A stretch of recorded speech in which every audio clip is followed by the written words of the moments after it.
উক্ত দোয়া পড়ে যেন মিলিত হয়। এই মিলনে যদি তাদের কিসমতে কোনো সন্তান আসে, সেই সন্তানকে শয়তান কোনো ক্ষতি করতে পারবে না। বুখারী এবং মুসলিম মিশকাত হাদিস শরীফ। তো হযরত আলী রাদিয়াল্লাহু আনহু বলেছেন, যে ব্যক্তি সহবাসের ইচ্ছে করে তার নিয়ত যেন এমন হয় যে আমি ব্যভিচার থেকে দূরে থাকবো, আমার মন এদিক ওদিক ছুটে বেড়াবে না, আর জন্ম নেবে নেককার সৎ সন্তান। আসসালামু আলাইকুম রহমতুল্লাহি ওয়া বারাকাতুহু। প্রিয় পর্দার আড়ালের মা ও বোনের এবং শ্রদ্ধেয় মুরব্বিয়ান, তোমার প্রাণপ্রিয় যুবক ভাইয়েরা, তো আমি আজকে যে বিষয়টি নিয়ে আলোচনা করব, সেই বিষয়টি অত্যন্ত গুরুত্বপূর্ণ আলোচনা। আপনারা মনোযোগ সহকারে শুনবেন। আর যারা এখনো আমার চ্যানেলটিকে সাবস্ক্রাইব করেননি, অতি দ্রুত আমার চ্যানেলটিকে সাবস্ক্রাইব করে দেবেন। আর যারা অলরেডি করে দিয়েছেন তাদেরকে অসংখ্য ধন্যবাদ। তো আমি যে বিষয়টি নিয়ে আলোচনা করব, তো বিবাহিত পুরুষ এবং মহিলাদের জন্য একটি অত্যন্ত গুরুত্বপূর্ণ আলোচনা, কিভাবে নেককার সন্তান লাভে সহবাস করবেন। তো বন্ধুরা, কথা না বাড়িয়ে চলে যাচ্ছি মূল আলোচনায়।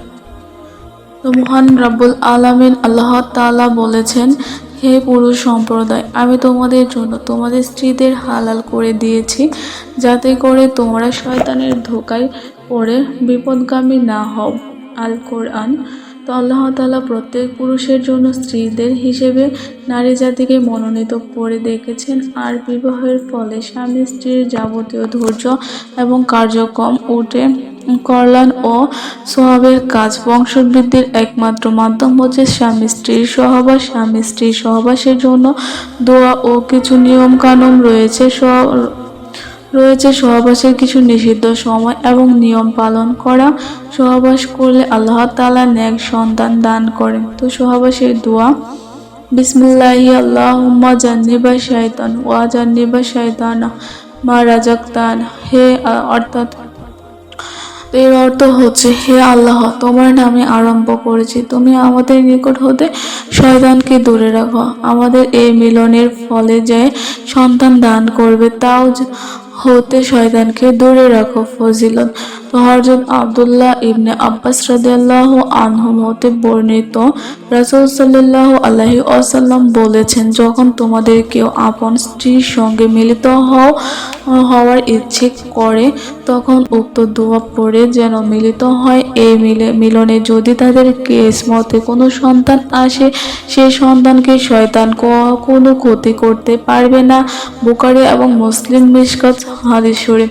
তো হযরত আলী রাদিয়াল্লাহু আনহু বলেছেন, যে ব্যক্তি সহবাসের ইচ্ছে করে তার নিয়ত যেন এমন হয় যে আমি ব্যভিচার থেকে দূরে থাকবো, আমার মন এদিক ওদিক ছুটে বেড়াবে না, আর জন্ম নেবে নেককার সৎ সন্তান।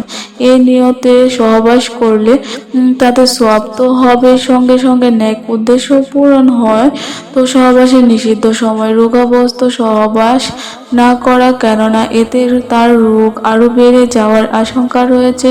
তো হায়েজ অবস্থায় স্ত্রী সহবাস করলে স্বামী স্ত্রী উভয়ের রোগ হতে পারে। ভরা পেটে স্ত্রী সহবাস না করা ভালো। অন্ধকার ঘরে, ক্ষুদ্র বা নোংরা জায়গায় স্ত্রী সহবাস করা ভালো নয়। খুব ভীষণ এবং ক্ষুধার সময় স্ত্রী সহবাস না করা ভালো।